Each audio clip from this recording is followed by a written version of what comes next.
إن الحمد لله نحمده ونستعينه ونستغفره ونعوذ بالله من شرور أنفسنا ومن سيئات أعمالنا من يهده الله فلا مضل له ومن يضلل فلا هادي له وأشهد أن لا إله إلا الله وحده لا شريك له وأشهد أن سيدنا ومولانا محمدا عبده ورسوله وهو الذي بلغ الرسالة وأدى الأمانة ونصح للأمة وجاهد في الله حق جهاده وتركنا على المحجة البيضاء ليلها كنهارها لا يزيغ عنها إلا هالك. اللهم صل وسلم على هذا النبي الكريم وعلى آله وصحابته. أحينا اللهم على سنته وأمتنا على ملته واحشرنا غدا في زمرته مع الذين أنعمت عليهم من النبيين والصديقين والشهداء والصالحين وحسن أولئك رفيقا.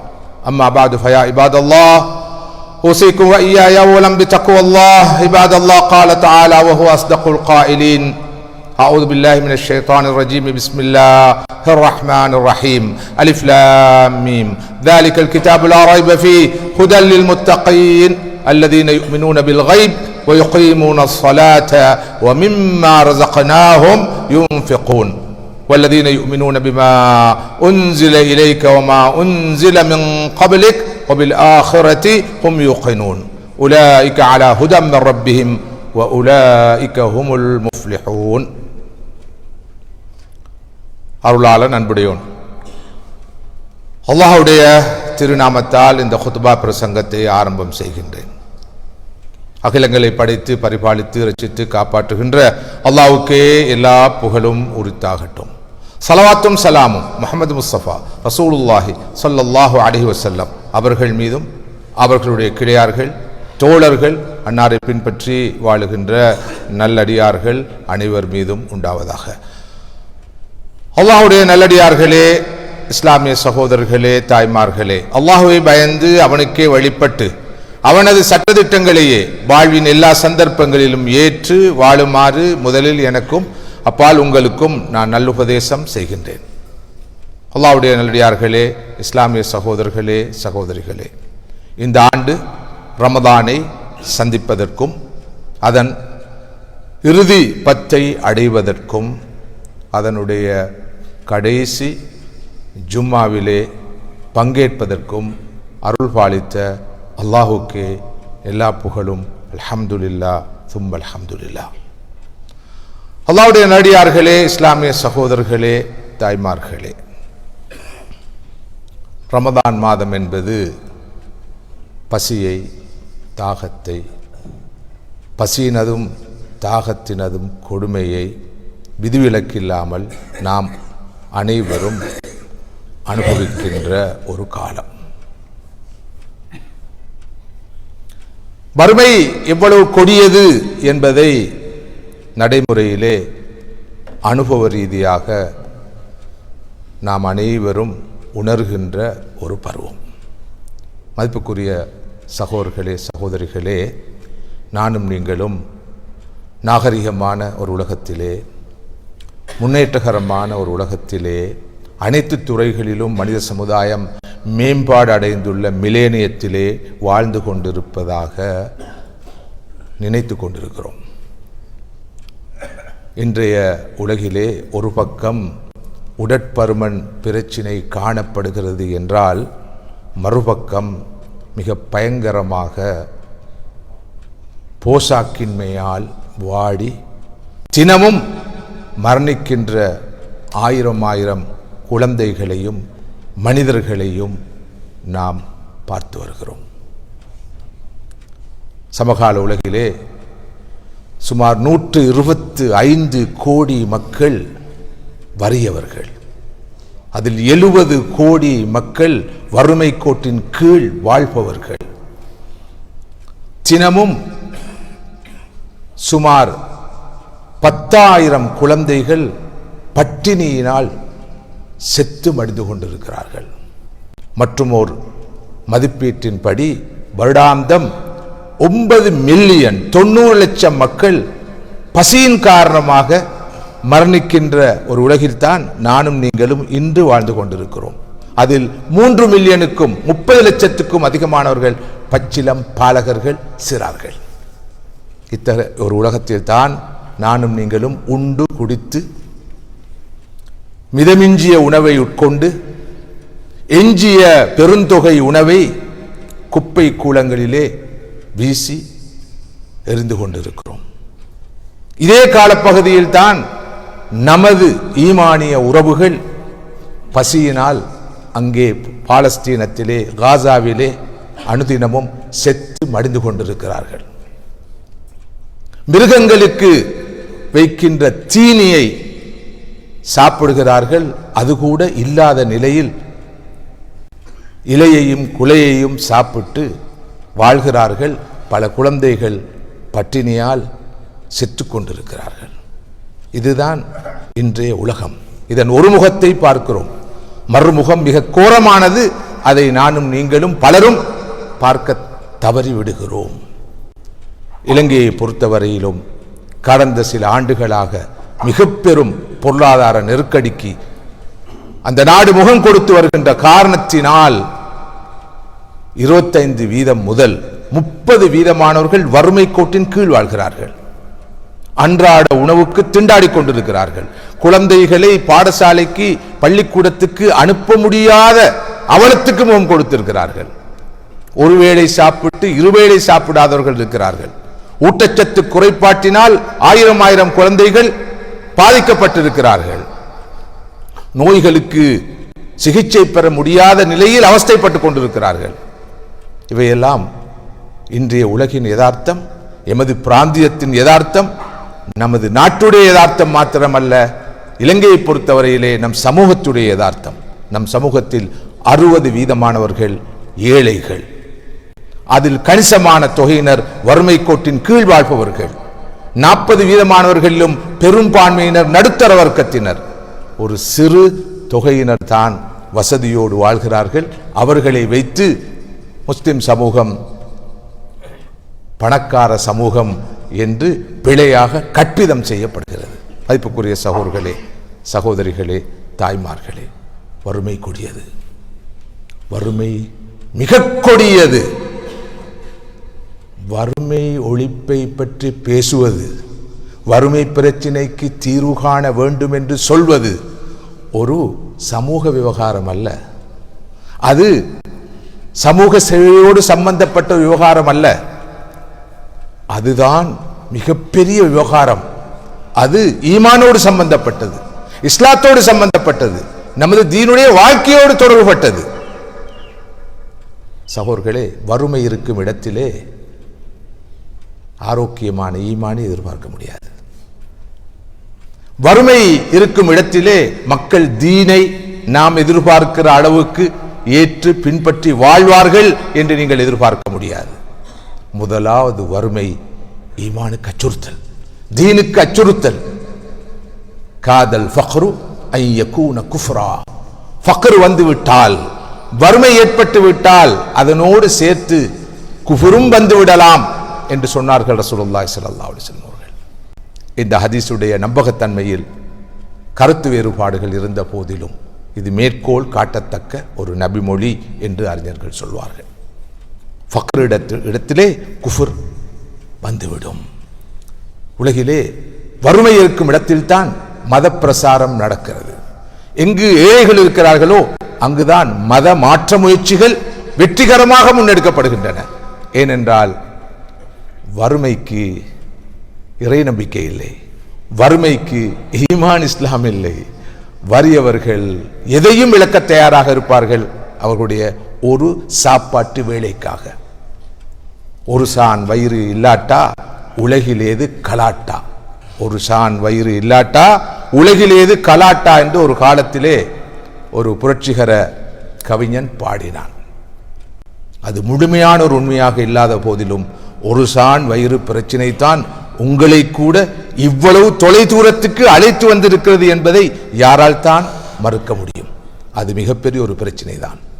அந்த பிரச்சினைக்கு கண்டிப்பாக கட்டாயமாக தீர்வு காணப்பட வேண்டும். இல்லாத போது நமது ஆன்மீக முயற்சிகள், ஈமான் சார்ந்த முயற்சிகள், தீன் சார்ந்த முயற்சிகள், தௌவா தொடர்பான முயற்சிகள் நாம் எதிர்பார்க்கிற விளைவை, பலனை, பெருபேரை தருமா என்பது மிகப்பெரிய கேள்விக்குறி. மதிப்புக்குரிய சகோதரர்களே, பெரியோர்களே, தாய்மார்களே, வறுமை கொடியது. அது ஈமானை கடுமையாக பாதிக்கும், தீனை பாதிக்கும். அபூதல் கிஃபாரி ரலியல்லாஹு அன்ஹு அவர்கள் சொன்னார்கள், இதா தஹபல் ஃபக்ரு இலா பலதின் قال له الكفر خذني معك. ஒரு ஊருக்கு ஃபக்ர் என்ற வறுமை செல்கின்ற போது குஃபுர் என்ற இறை நிராகரிப்பு சொல்லுமாம், ஃபக்ரே, வறுமையே, என்னையும் கையோடு அழைத்து கொண்டு போ, நீ இருக்கும் இடத்தில் தான் நான் இருப்பேன். எங்கு வறுமை இருக்கிறதோ அங்கு குஃபுர் இருக்கும், குஃப்ரியத்தான சிந்தனை இருக்கும்.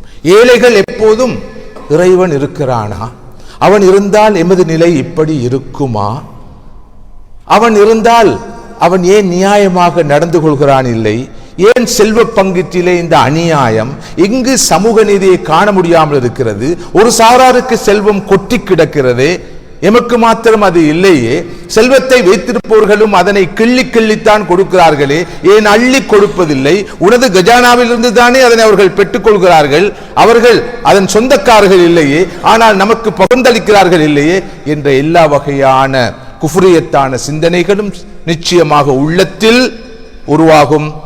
பலபோது வார்த்தைகளிலும் ஏழைகள் இடமிருந்து குஃப்ரியத்தான கருத்துக்கள் வெளியாகும், வெளிவருவதை நாம் பார்க்காமல் இல்லை. வறுமை கொடியது. அது முதலாவது ஈமானுக்கு அச்சுறுத்தல். எனவே ஈமானை பாதுகாக்க விரும்புவோர்கள், ஈமானை வளர்க்க விரும்புவோர்கள் மனிதர்களுடைய பொருளாதார பிரச்சினைக்கு, வறுமை பிரச்சினைக்கு, பசி பிரச்சினைக்கு தீர்வு சொல்லியாக வேண்டும். வறுமை பண்பாட்டுக்கு அச்சுறுத்தல். வறுமை இருக்கும் இடத்திலே நல்ல பண்பாடுகளை எதிர்பார்க்க முடியாது. வறுமைக்கு பண்பாடு என்றால் என்னன்னு தெரியாது.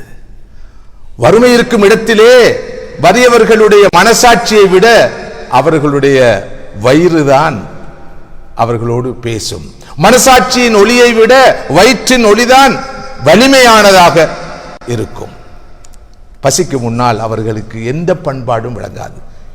வறுமை வந்துவிட்டால் அவர்கள் பொய் சொல்வார்கள், வாக்களித்தால் மாறு செய்வார்கள், ஏமாற்றுவார்கள், திருடுவார்கள், கெட்ட நடத்தைகள் ஈடுபடுவார்கள், துரு நடத்தைகள் ஈடுபடுவார்கள். வயிற்று பசி, தனக்கு பசி, தன் குழந்தைகளுக்கு பசி, 3 வேளைகள் பசியில் இருந்து விட்டோம், இனியும் பசி இருக்க முடியாது. இதற்கு பிறகு என்ன ஒடுக்கம், என்ன பண்பாடு? நானும் நீங்களும் போய் அவர்களுக்கு பயான் செய்து சரி வராது. எங்களுடைய ஹுதுபா கேட்காது அவர்களுடைய வயிறு ஹுதுபா ஓதுகிற போது. இது யதார்த்தம், இது மிகப்பெரிய உண்மை. நானும் நீங்களும் சொகுசாக இருந்துவிட்டு 3 வேளையும் சாப்பிட்டு விட்டு, அதிகம் சாப்பிட்டு விட்டு, ஏப்பம் விட்டு விட்டு, ஏழைகளை பார்த்து அல்லாஹ் நமக்கு தந்திருக்கிறான், அள்ளி தந்திருக்கிறான், ஏனென்றால் நாம் அல்லாஹ் ரசூலுக்கு பயந்து வாழ்பவர்கள், நீங்களோ ஈமான் இஸ்லாத்தை இழந்தவர்கள், அதன் காரணத்தினால் தான் அல்லாஹ் உங்களை இப்படி சோதிக்கிறான் என்று சொல்வது ஃபிரௌனியத், அது ஹாமானியத், அது காரூனியத். மதிப்புக்குரிய சகோதரர்களே, தாய்மார்களே, ஏழைகளின் அபலைகளின் மனோநிலை, அவர்களுடைய சைக்காலஜியை மிகச் சரியாக நானும் நீங்களும் அடையாளம் காண வேண்டும், புரிந்து கொள்ள வேண்டும். எங்களில் கூட பலர் ஒரு காலத்தில் பசியில் இருந்திருப்போம், பட்டணியில் இருந்திருப்போம், வறுமையின் கோரப்பிடியில் அவஸ்தைப்பட்டிருப்போம். மனிதர்களுடைய மெமரி இஸ் வெரி ஷார்ட். மனிதர்கள் அதனை மறந்து விடுவார்கள், தாம் பட்ட கஷ்டத்தை மறந்து விடுவார்கள், அந்த கஷ்ட காலத்தில் தாம் எப்படியெல்லாம் இருந்தோம் என்பதை மறந்து விடுவார்கள்.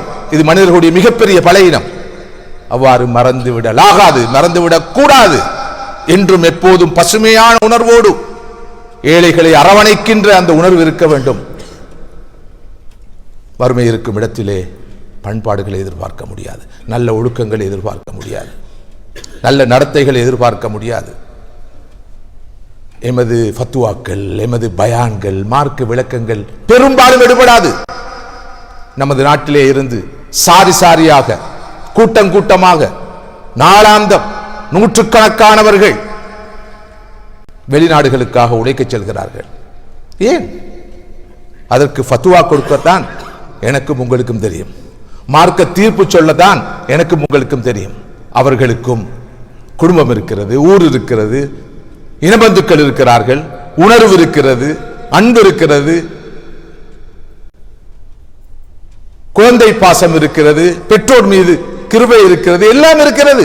அனைத்தையும் தியாகம் செய்துவிட்டு அவர்கள் பறக்கிறார்கள் என்றால், அனைத்தையும் துறந்து வருகிறார்கள் என்றால், வெட்கத்தை மறந்து தாம் கட்டிக்காத்த காலாகாலம் கட்டிக்காத்த அந்த குடும்ப வாழ்க்கையெல்லாம், அந்த கட்டுக்கோப்புகளை எல்லாம் கடந்து அவர்கள் வெளியேறுகிறார்கள் என்று சொன்னால் அதற்கான ஏக காரணம், ஒரே காரணம் பொருளாதார நெருக்கடி என்பதை தவிர வேறு இல்லை, இல்லவே இல்லை.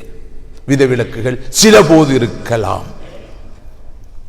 வறுமை ஈமானுக்கு அச்சுறுத்தல், வறுமை பண்பாட்டுக்கு ஒழுக்கத்துக்கு அச்சுறுத்தல். வறுமையானது சகோதரர்களே இவற்றோடு கல்வி மேம்பாட்டுக்கு அச்சுறுத்தல். வறுமை இருக்கும் இடத்தில் கல்வி முன்னேற்றத்தை காண முடியாது. எப்படி படிப்பது? படிப்பை எப்படி தொடர்வது? இலங்கை போன்ற நாடுகளிலே நிறைய ஊர்களிலே நமது சிறார்கள், குறிப்பாக ஆண் பிள்ளைகள் பாடசாலை படிப்பை தொடர்வதில்லை. டிராப் அவுட்ஸ் உடைய வீதம் மிக அதிகம், இடைவிலகல் மிக அதிகம். பிரதானமான காரணம் வறுமை. அவசரமாக தொழில் செய்ய வேண்டும், சம்பாத்தியம் செய்ய வேண்டும், குடும்பத்தை சுமக்க வேண்டும், சகோதரிகளை பார்க்க வேண்டும், அவர்களுக்கு வாழ்வளிக்க வழி செய்ய வேண்டும் என்ற உணர்வோடுதான் நமது சிறார்கள், இளைஞர்கள் என்று சொல்ல மாட்டேன், பல போது பிழையான வழிகளில் வயதை கூட்டி அவர்கள் வெளிநாடுகளுக்கு பயணிக்கிறார்கள். ஏன்? வறுமைதான் காரணம். இந்த பிரச்சனையை தீர்க்காமல் நாம் எந்த பிரச்சனையை தீர்த்தாலும் உரிய பலனை, உரிய விளைவை ஏற்படுத்த மாட்டாது என்பதை நாம் புரிய வேண்டும். வறுமை இருக்கும் இடத்திலே பொருளாதார மேம்பாட்டை காணாத இடத்திலே கல்வித்துறையிலும் நல்ல மாற்றங்களை காண முடியாது என்பது ஒரு பெரிய உண்மை. வறுமை இருக்கும் இடத்திலே நோய்கள் இருக்கும், சுகாதார நிலையும் ஆரோக்கியமாக இருக்காது. ஏன்? போஷாக்கான உணவு இல்லை, அந்த குழந்தைகளுடைய உடல்நிலை எப்படி இருக்கும்?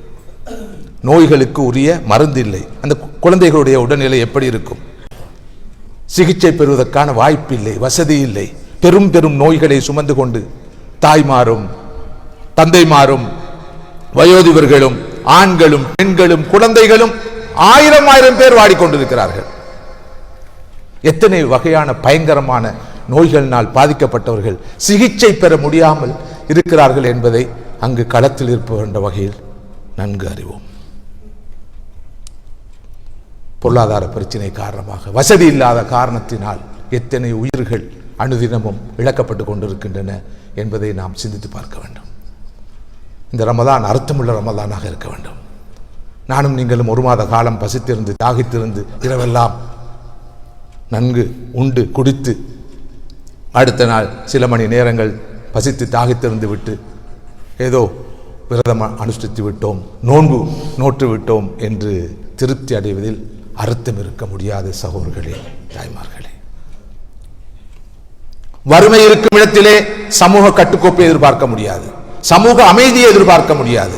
வறுமை இருக்கும் இடத்தில் சமூகத்தில் எப்போதும் கொந்தளிப்பு இருக்கும், பணக்காரர் மீது வெறுப்பு இருக்கும், செல்வந்த வர்க்கத்தினர் மீது பழிவாங்கும் உணர்வு இருக்கும். ஒரு இனம் செல்வமாக வாழ்கிற போது அடுத்த இனங்கள் வறுமை கோட்டின் கீழ் இருக்கும் போது அல்லது வறியவர்களாக இருக்கும் போது அவர்களுக்கு நிச்சயமாக வெறுப்பு வரும், பகமை வரும், துவேஷம் வரும், காழ்ப்புணர்ச்சி வரும். பழிவாங்கும் உணர்விலே அவர்கள் துடித்துக் கொண்டிருப்பார்கள். சந்தர்ப்பம் கிடைத்தால் எதுவும் நடக்கும். அண்ணாந்து பார்க்கின்ற போது ஒரு பெண்ணாம்பெரிய மாளிகை தெரிகிறது. அந்த மாளிகைக்கு பக்கத்திலே குடிசைகள் தான் இருக்கின்றனவென்றால் நிச்சயமாக அங்க புரட்சி வெடிக்கும். எல்லோரும் ஏழைகளாக இருந்தால் புரட்சி வெடிப்பதற்கான வாய்ப்பு குறைவு. ஒரு பக்கம் சில செல்வந்தர்கள் அவர்களுடைய செல்வச் செருக்கை காட்டிக் கொண்டிருக்கிறார்கள். கூட்டம் கூட்டமாக குடும்பத்திலே இருக்கிற 20 பேர், 15 பேர், 10 பேர் நேற்று பிறந்த பச்சிளம் குழந்தையையும் 3 மாதங்களுக்கு முன்பு பிறந்த பச்சிளம் குழந்தையையும் அழைத்துக் கொண்டு இஹ்ராம் கட்டி உம்ராவுக்கு செல்கிறார்கள். அதே ஊரில் பக்கத்தில் அண்டை அயலவர்கள் அன்றாட வாழ்வுக்கு திண்டாடி கொண்டிருக்கிறார்கள். எப்படிப்பட்ட நிலை? அல்லாஹ் இதனை எப்படி பார்ப்பான்? ஸல்லல்லாஹு அலைஹி வஸல்லம் அவர்கள் சொல்கிறார்கள், ஒரு ஊரிலே ஒருவர் பசியோடு இருந்தாலும் அந்த ஊரின் பாதுகாப்பில் இருந்து அல்லாஹு தஆலா நீங்கிக் கொள்கிறான். ஒருவர் பசியோடு இருந்தாலும் அந்த ஊரின் பாதுகாப்பில் இருந்து அல்லாஹ் நீங்கிக் கொள்கிறான். அல்லாஹ்வுடைய பாதுகாப்பை இழந்த ஊருக்கு, நாட்டுக்கு என்ன பாதுகாப்பு இருக்கிறது? யார் அந்த ஊரை, அந்த நாட்டை காப்பார்கள், பாதுகாப்பார்கள்? சிந்திப்பார்கள் சகோதரர்களே. இந்த பார்வை மிக மிக முக்கியமானது. வறுமை இருக்கும் இடத்திலே குடும்ப வாழ்வை ஆரம்பிக்க முடியாது. ஆரம்பித்த குடும்ப வாழ்க்கையை ஆரோக்கியமாக தொடர முடியாது. எத்தனை எத்தனை குமரு பெண்கள் திருமணம் முடிக்க முடியாமல், வாழ்க்கைப்பட முடியாமல், வயது ஏறிய நிலையில் வாழ்ந்து கொண்டிருக்கிறார்கள் தெரியுமா? வறுமை. வீடு இல்லை, நகை இல்லை, உடை இல்லை, ஆடை அணிகலன்கள் இல்லை, திருமணம் நடத்துவதற்கு வசதி இல்லை. எல்லா மாப்பிள்ளை மாடுகளும் சந்தையில் விலை பேசப்படுகின்றன. Stud bulls. ஒவ்வொரு மாட்டையும் வாங்குவதாக இருந்தால் பெரும் விலை கொடுக்க வேண்டும். என்ன செய்வது? எனவே முதிர்கன்னிகள் பிரச்சனை மிகப்பெரிய பிரச்சனை. வீட்டுக்கு வீடு வாசற்படி என்று சொல்வார்கள். நிறைய மனிதர்கள் கௌரவமானவர்கள், ஏழைகளாக இருந்தாலும். எனவே அவர்கள் தமக்குள் அந்த எல்லா வேதனைகளையும் அடக்கிக் கொண்டு வாழ்கிறார்கள். தமது பெண் பிள்ளைகளை கரை சேர்க்க முடியவில்லை என்று கண்ணீரும் கம்பளையுமாக வாழுகின்ற எத்தனை எத்தனை குடும்பங்கள் நம் சமூகத்திலே இருக்கின்றன. உலகத்தை மறப்போம், பிராந்தியத்தை மறப்போம், நம் ஊரை நினைப்போம். கோலம்பட்ட கிரி கமட்ட கக்கிரி என்று ஒரு காலத்தில் சொன்னார்கள். அது உண்மையல்ல சகோதரர்களே. கோலம்பட்ட கக்கிரி கமட்ட கிரி என்ற நிலைமை தான் இப்போது இலங்கையில் உருவாகியிருக்கிறது. நான் கடந்த மாதங்களிலே கொழும்பை சுற்றியுள்ள பிரதேசங்களிலே பல நிகழ்ச்சிகளில் பங்கேற்றேன். அங்கிருக்கிற நிலைமையை நான் உங்களுக்கு தரவுகளோடு சொல்லலாம். அதற்கு என்னுடைய கொத்துபா இடம் தர மாட்டாது. சுருக்கமாக சொல்கிறேன், மிகப்பெரிய அவலத்துக்கு கொழும்புவால் முஸ்லிம் சமூகம் முகம் கொடுத்திருக்கிறது. ஒரே ஒரு பிரதேசத்தில், கொழும்பின் ஒரே ஒரு பிரதேசத்தில் மாத்திரம் 2700 விதவைகள் இருக்கிறார்கள். அவர்கள் பெரும்பாலானவர்கள் இளம் வயது விதவைகள். வறுமை இருக்கிற இடத்துல குடும்ப வாழ்க்கை ஆரம்பிக்கப்பட முடியாது. ஆரம்பித்த குடும்ப வாழ்க்கை தொடர முடியாது. அந்த குடும்ப வாழ்க்கையில் சரியான உறவு கணவன் மனைவிக்கு இடையில் பெற்றோர் பிள்ளைக்கு இருக்கு. அதோட வறுமை அவ்வளவு கொடியது சகோதரர்களே. இது சாதாரண பிரச்சனை அல்ல, மிகப்பெரிய விவகாரம். எனவே இந்த விஷயம் தொடர்பிலே நானும் நீங்களும் அதிகம் சிந்திக்க வேண்டும். என்னால் என்ன செய்ய முடியும்? நமது நிலைமை அல்லாஹ்வுக்கு தான் வெளிச்சம். நம்மிடம் வந்து ஏன் இதையெல்லாம் பேச வேண்டும்? நாமும் அப்படிப்பட்டவர்களே என்று உள்ளத்தளவில் என்றும் வறுமைப்பட்டவர்களாக நானும் நீங்களும் இருக்கக்கூடாது. நாம் இருந்த நிலையை விட நல்ல நிலையில் இருக்கிறோம், மிக நல்ல நிலையில் இருக்கிறோம், மிக ஆரோக்கியமான நிலையில் இருக்கிறோம் என்பது மிகப்பெரிய யதார்த்தம். அதை யாரும் மறுக்கக்கூடாது. அங்கு இருக்கிற மக்களோடு ஒப்பிடுகிற போது, பார்க்கின்ற போது நமது மார்க்கம் இந்த பிரச்சனைக்கு அற்புதமான, நடைமுறை சாத்தியமான, விளைத்திறன் மிக்க, வினைத்திறன் மிக்க, தாக்கம் மிக்க தீர்வுகளை தந்திருக்கிறது. இந்த மார்க்கத்தை வறுமை ஒழிப்பு மார்க்கம் என்று வர்ணித்தால் பிழையாக இருக்க மாட்டாது. இந்த மார்க்கம் ஆரோக்கியமாக இருக்கும் ஊரில், பிரதேசத்தில், நாட்டில் வறுமை கோட்டின் கீழ் வாழும் மனிதர்கள் இருப்பது சாத்தியமற்றது என்பதை நான் இங்கு பொறுப்புணர்ச்சியோடு சொல்லிக்கொள்ள விரும்புகிறேன். என்ன பிரச்சனை? வசதி உள்ளவர்கள் மறந்து விடுகிறார்கள், தன்னை மறந்து விடுகிறார்கள், ஏழை எளியவர்களை மறந்து விடுகிறார்கள், தன்னை மறந்து அவர்கள் பறக்கிறார்கள் என்பதுதான் யதார்த்தம். தான் எப்படி வாழலாம், அனுபவிக்கலாம், தன் குடும்பமும் தானும் சேர்ந்து எப்படியெல்லாம் தாம் பெற்ற செல்வத்தை வைத்து அனுபவிக்க முடியும் என்ற சிந்தனை தான் பலரை பொறுத்தவரையிலே மிகைத்திருக்கிறது. அது கவலைக்குரியது. மதிப்புக்குரிய சகோதரர்களே, சகோதரிகளே, வறுமை பிரச்சனைக்கு நமது மார்க்கம் வைத்திருக்கிற முதலாவது தீர்வு உழைப்பு. எல்லோரும் உழைப்பில் ஈடுபட வேண்டும். பிறர் தயவில் வாழ முயற்சிக்க கூடாது. இது முதலாவது தீர்வு. ஹுவல்லதி ஜஅலக்கும் அல்-அர்த தலூலன் ஃபம்ஷூ ஃபீ மனாகிபிஹா வகுலூ மின் ரிஸ்கிஹி வ இலைஹி நுஷூர். அவன் தான் இந்த பூமியை உங்களது கட்டுப்பாட்டின் கீழ் தந்திருக்கிறான். நீங்கள் இந்த பூமியில் பறந்து சென்று அல்லாஹ்வின் அருளை தேடுங்கள். மாஷா அல்லாஹ், நீங்கள் எல்லோரும் அல்லாஹ்வுடைய அந்த கட்டளையின்படி பிறகு தாய்வில் வாழக்கூடாது, உழைத்து வாழ வேண்டும், அடுத்தவர்களை வாழ வைக்க வேண்டும் என்பதற்காகத்தான் அல்லாஹ்வுடைய பூமியிலே இப்படி பறந்து சென்று அல்லாஹ்வின் அருளை தேடும் நோக்கோடு இந்த நாடுகளுக்கெல்லாம் வந்திருக்கிறீர்கள். அல்லாஹ் சுப்ஹானஹு வ தஆலா உங்களுக்கு அருள் பாலிக்கட்டும். உங்களது உழைப்பில் அல்லாஹ் சுப்ஹானஹு வ தஆலா பரக்கத் செய்யட்டும். உழைக்க வேண்டும், அனைவரும் உழைத்து வாழ முயற்சிக்க வேண்டும்.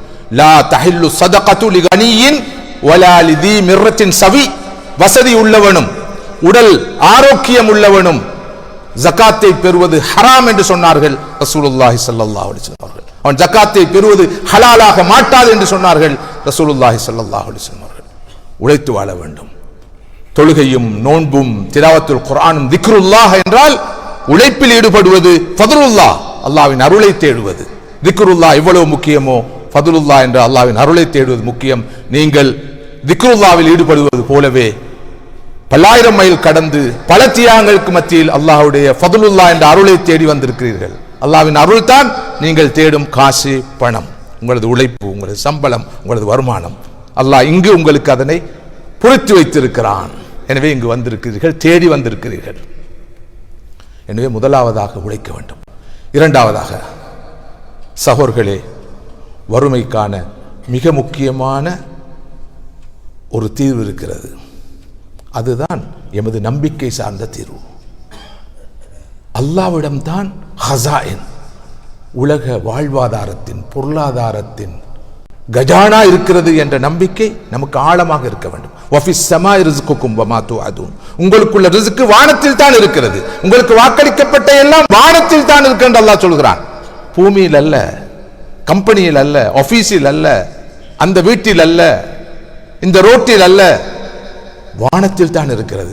வானத்தில் எனக்குள்ள ரிஸ்கை, எனக்கு அளக்கப்பட்ட ரிஸ்கை எனது பைக்கு எப்படி கொண்டு வருவது, கொண்டு வந்து சேர்ப்பது என்ற கலையைத்தான் நானும் நீங்களும் கற்க வேண்டும். அதற்குரிய வழியைத்தான் நானும் நீங்களும் தேட வேண்டும். அல்லாஹ்விடம் தான் ரிஸ்க் இருக்கிறது என்ற இந்த ஆழமான நம்பிக்கை ஒவ்வொருடம் இருக்க வேண்டும். வலில்லாஹி மா ஃபிஸ் ஸமாவாத்தி வமா ஃபில் அர்த் வமா பைனஹுமா வமா தஹ்த ஸரா. வானங்களில் உள்ளவை, பூமியில் உள்ளவை, இரண்டுக்கும் இடைப்பட்டவை, பூமிக்கு அடியில் உள்ளவை எல்லாம் அல்லாஹ்வுக்கு சொந்தம். வமா மின் தாப்பத்தின் இல்லா அலல்லாஹி ரிஸ்குஹா வமா மின் தாப்பத்தின் ஃபில் அர்தி இல்லா அலல்லாஹி ரிஸ்குஹா யஅலமு முஸ்தகர்ரஹா வ முஸ்தௌதஅஹா. எந்த ஒரு உயிரினமாக இருந்தாலும், எந்த ஒரு உயிரினமாக இருந்தாலும், ஜீவராசியாக இருந்தாலும் அதுக்குள்ள ரிஸ்க் அல்லாஹ்விடம் தான் இருக்கிறது. இந்த நம்பிக்கை மிக முக்கியமானது. இந்த நம்பிக்கையோடு உழைப்பில் ஈடுபட வேண்டும், சம்பாத்தியத்தில் ஈடுபட வேண்டும். அல்லாஹ் நமக்கு அளந்ததை தருவான். நம்பிக்கை இல்லாமல் எனது முயற்சியில், எனது உழைப்பில் மாத்திரமே எனக்குரிய ரிஸ்க் இருக்கிறது என்ற நம்பிக்கை பிழையானது. அதனால் நாம் எதிர்பார்க்கிற தீர்வு கிட்ட மாட்டாது, கிடைக்க மாட்டாது. அதே போல ஆழமான ஈமானும் பாவங்களிலிருந்து விடுபட்ட சாலிகான வாழ்க்கையும் அமைகின்ற போதும் அல்லாஹ் வாழ்வாதாரத்தை அள்ளி தருவான். வலவ் அன்ன அஹ்லல் குரா ஆமனு வத்தகவ் லஃபதஹ்னா அலைஹிம் அப்வாப் லஃபதஹ்னா அலைஹிம் பரகாத்தின் மினஸ் ஸமா வல் அர்த். அவர்கள், அந்த ஊரார்கள் ஈமான் கொண்டு அல்லாஹ்வை அஞ்சி பயந்து தக்வாவோடு நடந்து கொண்டால் நிச்சயமாக அல்லாஹ் வானத்துடைய பரக்கத்துகளையும் பூமியுடைய பரக்கத்துகளையும் அவர்களுக்கு திறந்து கொடுப்பான். ஈமானும் தக்வாவும் இருக்கும் இடத்திலே அல்லாஹ் சுப்ஹானஹு வ தஆலா பரக்கத்துகளை திறந்து கொடுப்பான். இல்லாத போது எவ்வளவு சம்பாதித்தாலும் பஞ்ச உணர்வு தான் இருக்கும், உள்ளத்தில் ஃபக்ர் தான் இருக்கும்.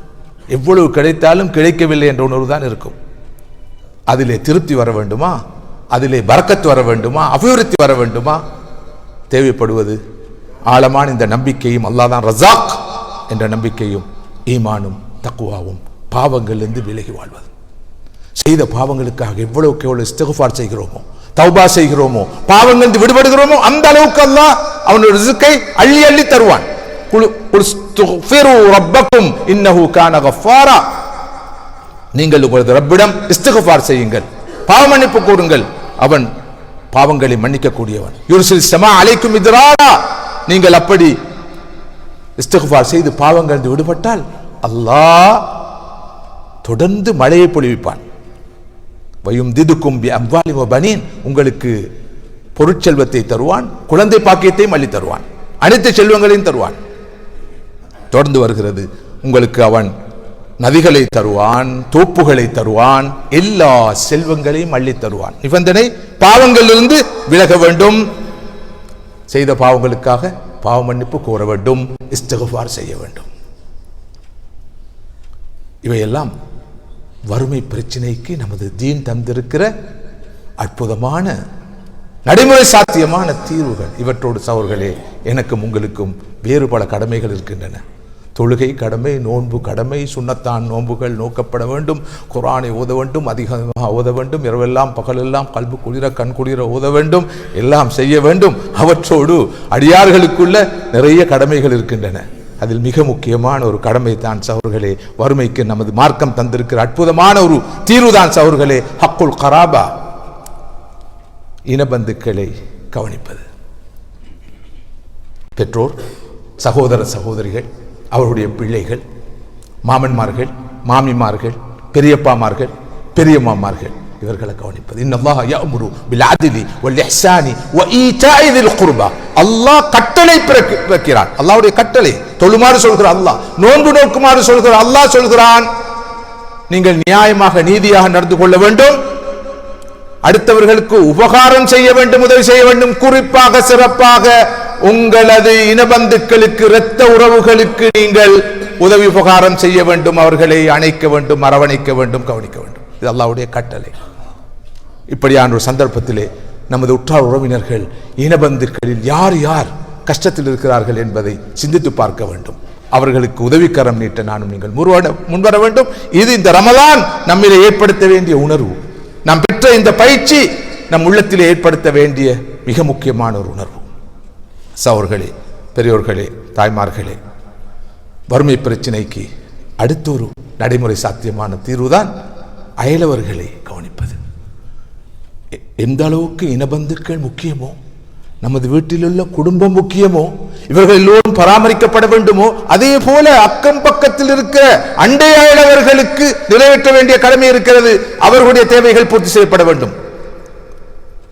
வாரிசு சொத்தில் கூட அண்டை அயலவருக்கு பங்கு போய் விடுமோ என்று நான் சிந்திக்கிற அளவுக்கு ஜிப்ரீல் அலைஹி ஸலாத்து வஸ்ஸலாம் அவர்கள் அடிக்கடி அண்டை அயலவரின் உரிமைகளை பற்றி எனக்கு நினைவுபடுத்தினார்கள் என்று சொன்னார்கள் ஸல்லல்லாஹு அலைஹி வஸல்லம் அவர்கள். அடுத்த வீட்டில் உள்ளவர் எப்படி இருக்கிறார், பக்கத்து வீட்டில் எப்படி இருக்கிறார், முன் வீட்டில் உள்ளவர் எப்படி இருக்கிறார், பின் வீட்டில் எப்படி இருக்கிறார், நமது வீட்டை சூழ உள்ளவர்களுடைய நிலைமை எப்படி இருக்கிறது. எனது வீட்டை நாலு பக்கமும் மதில் எழுப்பி சுவர் எழுப்பி 2 மாடி வீடாக கட்டி தேவையான எல்லா வீட்டு சாமான்களையும் போட்டு பார்த்து புலகாங்கிதம் அடையும் அதே நேரத்தில் அண்டை அயலவர்கள் எப்படி இருக்கிறார்கள் என்பதை பார்க்கிற மிகப்பெரிய கடப்பாடு இருக்கிறது. அண்டை வீட்டான் பசித்திருக்க தான் மாத்திரம் உணவு உட்கொள்பவன் மூமின் அல்ல என்று சொன்னார்கள் ஸல்லல்லாஹு அலைஹி வஸல்லம் அவர்கள். அண்டை வீடு என்பது அடுத்த வீடு மாத்திரமல்ல, ஒவ்வொரு வீட்டையும் சுற்றி இருக்கிற 40 வீடுகள் ஒருவருக்கு அண்டை வீடுகள். அதாவது ஒரு கிராமம் முழுக்க அவருடைய அயலவர்கள் தான். அவர்களை கவனிக்கிற மிகப்பெரிய பொறுப்பு இருக்குது. இது வறுமைக்கு நமது மார்க்கம் தந்திருக்கிற மற்றுமோர் அற்புதமான நடைமுறை சாத்தியமான தீர்வு. இவற்றோடு சகோதரர்களே, ஃபிதியா என்ற பெயரில், கஃபாரா என்ற பெயரில், உதஹியா என்ற பெயரில், ஜகாத்துல் ஃபித்ர் என்ற பெயரில், எத்தனை எத்தனை பெயர்களில், விருந்து என்ற பெயரில், மற்றொரு பெயரில், இன்னொரு பெயரில் இந்த வறுமை பிரச்சனைக்கு, பசி பிரச்சனைக்கு மிகவும் நடைமுறை சாத்தியமான தீர்வுகளை நமது மார்க்கம் தந்து கொண்டிருக்கிறது. அனைத்துக்கும் மேலாக தஆமுல் மசாக்கீன், ஏழைகளுக்கு உணவளிப்பது நமது தீனிலே மிக உயர்ந்த ஒரு அமல். சூரா அல் மாவுனை பாருங்கள், மக்காவில் இறங்கிய சிறிய சூரா, எல்லோருக்கும் அன்னமான சூரா. இவ்வளவு அற்புதமான ஒரு சிந்தனையை இந்த சூரா முன்வைக்கிறது என்று பாருங்கள். அரஐத்தல்லதி யுகذிபு பித்தீன், நபியே, மார்க்கத்தை நம்பாதவனை, மார்க்கத்தை பொய்ப்பிப்பவனை நீர் பார்த்திருக்கிறீரா? அல்லது மறுமையுடைய விசாரணையை ஏற்று நம்பாதவனை நீர் பார்த்திருக்கிறீரா? தீன் என்ற வார்த்தைக்கு இந்த 2 கருத்துக்களும் உண்டு. யார் மார்க்கத்தை நம்பாதவன்? மறுமையை நாளை, மறுமையுடைய விசாரணை ஏற்று நம்பாதவன் யார்? அவனுடைய அடையாளங்கள் என்ன? அவன் தொழ மாட்டான், நோன்பு நோக்க மாட்டான், குர்ஆன் ஓத மாட்டான், பள்ளியோடு அவனுக்கு சம்பந்தம் இருக்காது, இன்னும் கொஞ்சம் மேலே போய் தொப்பி போட மாட்டான் அல்லது தாடி வைக்க மாட்டான். இப்படி அடையாளங்களை சொல்லி கொண்டு போகும். அல்லாஹ் அந்த எந்த ஒரு அடையாளத்தையும் சொல்லல. யாரு தெரியுமா? மார்க்கத்தை தீன நம்பாதவன், பொய்ப்பிப்பவன். யார் அனாதையை விரட்டுகிறானோ, துரத்துகிறானோ, அனாதையை அரவணைக்காமல் இருக்கிறானோ அவன் தான். தானும் ஏழைகளுக்கு உணவளித்து அடுத்தவர்களையும் ஏழைகளுக்கு உணவளிக்க அவருடைய கண்ணீரை துடைக்க தூண்டாதவன் இவன் தான். தீனை நம்பாதவன், மறுமையை அதன் விசாரணையை ஏற்றுக்கொள்ளாதவன். முஸல்லீன், இப்படிப்பட்டவர்கள் தொழுதாலும் அவர்களுக்கு நாசம்தான், கேடுதான், வயல் என்ற நரகம்தான் என்று அல்லாஹ் சொல்கிறான். என்ன தொழுகை அவருடைய தொழுகை? ஏழைகளுடைய வறுமையை பார்த்து ஒரு சொட்டு கண்ணீர் வடிக்க தூண்டாத தொழுகை, ஒரு அனாதையை பார்த்து உள்ளத்திலே ஈவிரக்கத்தை உருவாக்காத தொழுகை, அவனுக்கு நன்மைக்கு பதிலாக தீமையை, கேட்டை, கெடுதியை, வயல் என்ற நரகத்தையே நிச்சயமாக பெற்றுக் கொடுக்கும் என்று இந்த சூரா சொல்கிறது. அது என்ன தொழுகை? நான் தொழுகிற தொழுகையும், நான் பிடிக்கிற நோன்பும், நான் செய்த திக்ர் அவுராதுகளும், நான் ஓதுகிற திலாவத்துல் குர்ஆனும் எனது உள்ளத்திலே ஈரத்தை ஏற்படுத்த வேண்டும், அன்பை ஏற்படுத்த வேண்டும், ஏழைகளின் கண்ணீரை துடைக்க வேண்டுமே, இந்த அனாதைகளை வாழ வைக்க வேண்டுமே, அந்த விதவைகளை சந்தோஷப்படுத்த வேண்டுமே, அவர்கள் எல்லோரும் சீராக சிறப்பாக வாழ வேண்டுமே, இதற்கு வழி செய்ய வேண்டுமே என்ற கவலையை இந்த வணக்கங்கள், இபாதத்துகள் ஏற்படுத்தவில்லை என்றால் இவை வெறும் சடங்குகள், சம்பிரதாயங்கள், வெறும் ஆட்டங்கள், அசைவுகள். நான் சொல்லவில்லை, நமது தீன் சொல்கிறது, அழுத்தமாக சொல்கிறது. நாளை மறுமையிலே அல்லாஹ் ஒரு கூட்டத்தை பார்த்து சொல்லுவான், கல்லா பல் லா துக்ரிமூனல் யதீம் வலா தஹாதுன அலா தஆமில் மிஸ்கீன். ஜாக்கிரதை, ஜாக்கிரதை, உங்களுக்கு மிகப்பெரிய தண்டனை காத்திருக்கிறது. நீங்கள் அனாதைகளை மதிப்பதில்லை, ஏழைகளுக்கு நீங்களும் உணவளித்து ஒருவருக்கொருவர் ஏழைகளுக்கு உணவளிக்க தூண்டுவதில்லை, கூட்டாக வறுமை பிரச்சினைக்கு தீர்வு காணும் முயற்சிகளில் நீங்கள் ஈடுபடுவதில்லை என்று அந்த வசனம் கண்டிக்கிறது. சகோதரர்களே, தாய்மார்களே, அல் குர்ஆனிலே ஒரு விஷயம் பல ஆயத்துகள் கூடாக பேசப்பட்டிருக்கும் என்றால், வேறு எந்த ஒரு விஷயத்தையும் பேசாத அளவுக்கு அல்லாஹ் ஒரு விஷயத்தை பற்றி பல ஆயத்துகள் கூடாக பேசியிருக்கிறான் என்றால் அது ஒரே ஒரு விஷயம்தான். அதுதான் நாம் பேசிக்கொண்டிருக்கிற இந்த விஷயம், அல் இன்ஃபாக். தன்னிடம் இருப்பதை அடுத்தவரோடு பகிர்ந்து கொள்வது, அடுத்தவரோடு கொடுப்பது, அடுத்தவர்களை கவனிப்பது, அரவணைப்பது. இதுதான் அல் குர்ஆனிலே பல வசனங்கள் மூலமாக சொல்லப்பட்ட ஒரு விஷயம். இதை மிகைத்த வசனங்களில் அல்லாஹ் வேறு எந்த ஒரு விஷயத்தையும் சொன்னதில்லை. எவ்வளவு முக்கியமான சிந்து பாருங்கள். ஆயத்துத்தைன், கடன் பற்றி பேசுகிற வசனம் மிக நீளமான வசனம். பல வசனங்களில் சொல்லப்பட்ட விஷயம் என்றால் தம்மிடம் இருப்பதை அடுத்தோடு பகிர்ந்து கொள்வது. எனவேதான் மார்க்கம் என்றாலே கேரிங் அண்ட் ஷேரிங். மார்க்கம் என்றாலே அடுத்தவர்களை கவனிப்பது, தம்மிடம் இருப்பதை அடுத்தவரோடு பகிர்ந்து கொள்வதுதான் என்று சொன்னால் அது மிகையாக மாட்டாது. இந்த வகையிலே இந்த விவகாரம் தொடர்பிலே நிறைய பேசலாம், கதைக்கலாம், கருத்துக்களை பகிர்ந்து கொள்ளலாம். ஆனால் தேவை உணர்வு. ஆனால் இந்த உம்மத்திலே கயிறு இருக்கிறது, அந்த உணர்வு இருக்கிறது, அந்த பார்வை இருக்கிறது. அனுதினமும் அதனை நாம் அனுபவித்துக் கொண்டிருக்கிறோம். நேற்றிரவு கியாமுல் லைலின் போது ஒரு சாதாரண அறிவித்தல் விடுக்கப்பட்டது. முசல்லிகளாகிய நாங்களும் ஒரு நாள் சஹர் உணவை பொறுப்பெடுக்க வேண்டும், கையில் இருப்பதை தந்து உதவுங்கள். உடனடியாக அங்கிருந்த சகோதரர்கள், நான் நினைக்கிறேன் பெரும்பாலானவர்கள் மட்டுப்படுத்தப்பட்ட வருமானத்தை, குறைந்த வருமானத்தை பெறுவார்கள். அந்த நிலையிலும், அவர்களுக்கு தேவை இருக்கும் நிலையிலும், குடும்பத்தாருக்கு தேவை இருக்கும் நிலையிலும், கிடைக்கிற வருமானமே போதாது என்ற நிலையிலும் கொடுத்த தொகையை சேர்த்து பார்த்தால் அது ஒரு பெரிய தொகையாக அமைந்ததை பார்க்கிறோம். ஓரிரு நிமிடங்களிலே அந்த வசூல் நடைபெற்றது. அந்த அளவுக்கு அல்லாஹ் சுப்ஹானஹு வ தஆலா இந்த உம்மத்துக்கு மிகப்பெரிய உணர்வை கொடுத்துத்தான் வைத்திருக்கிறான். இதை இன்னும் அதிகரித்துக் கொள்ள வேண்டிய தேவை அவசியம் இருக்கிறது. நமது மார்க்கம் சொன்ன இந்த எல்லா சுன்னத்துகளையும், இந்த எல்லா வழிமுறைகளையும், இந்த எல்லா வழிகாட்டல்களையும், வறுமை ஒழிப்புக்கான தீர்வுகளையும் நானும் நீங்களும் இதைவிட அதிகமாக கடைபிடிக்க முடியும் என்றிருந்தால் அல்லாஹ்வுடைய அருளினாலே மிகப்பெரிய மாற்றத்தை காண முடியும். இறுதியாக சகோதரர்களே, தாய்மார்களே, வறுமை பிரச்சினைக்கு, சர்வதேச மட்டத்தில் பொருளாதார பிரச்சினைக்கு, உலகளாவிய மட்டத்தில் இஸ்லாம் முன்வைக்கிற தீர்வுதான் ஜகாத். இது பற்றி பல மணி நேரங்கள் நாம் பேச வேண்டும், கலந்துரையாட வேண்டும். சுருக்கமாக சொல்கிறேன், இன்றைய முஸ்லிம் உம்மாவின் சொத்து மதிப்பீட்டை வைத்து பார்க்கிற போது ஜகாத்தாக தேறுகின்ற தொகை 4 டிரில்லியன் அமெரிக்க டாலர்கள், அதாவது 4 லட்சம் கோடி டாலர்